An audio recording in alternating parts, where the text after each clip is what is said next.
भारतीय वायुदलाच्या स्थानकाला धोका निर्माण करणाऱ्या हजरत पीर मामू भांजे दर्गा ट्रस्टचे विस्तारित अनधिकृत बांधकाम आणि पर्यावरणासह वन्यजीवांचं अस्तित्व धोक्यात आणणाऱ्या येऊरमधील अनधिकृत बांधकामांवर कारवाई होऊ नये यासाठी कोण दबाव आणत आहे असा प्रश्न उपस्थित करत आमदार संजय केळकर यांनी तातडीनं निष्कासन कारवाई करण्याची मागणी अधिवेशनात केली आहे.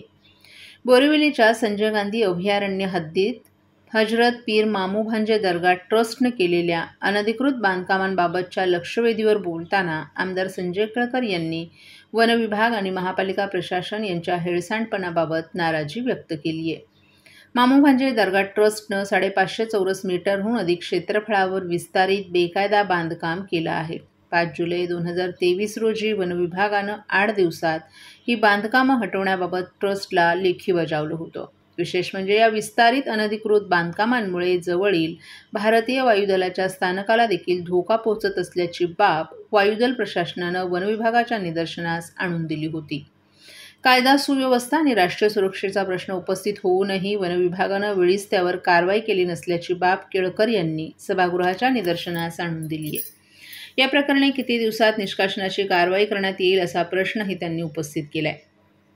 या अनधिकृत बांधकामांबरोबरच येऊर परिसरात बेकायदेशीरपणे बंगले, हॉटेल, ढाबे, लाऊंज उभारण्यात आले असून पर्यावरण आणि वन्यजीव साखळीला धोका निर्माण झाल्याचंही केळकर यांनी सांगितलं.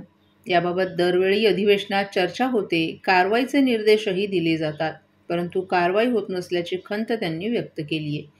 त्यामुळे हजरत पीर मामू भांजे दर्गा ट्रस्ट आणि येऊरमधील बेकायदा बांधकामं यांच्यावर कारवाई होऊ नये यासाठी कोण दबाव टाकत आहे असा प्रश्न उपस्थित करत केळकर यांनी स्थानिक प्रशासनाच्या भूमिकेवरही संशय व्यक्त केलाय.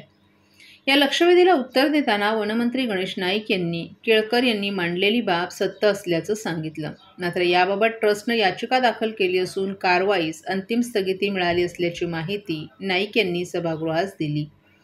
ज्या दिवशी उच्च न्यायालय निवाडा करेल त्यावेळी कारवाई निश्चित करू असंही नाईक यांनी स्पष्ट केले.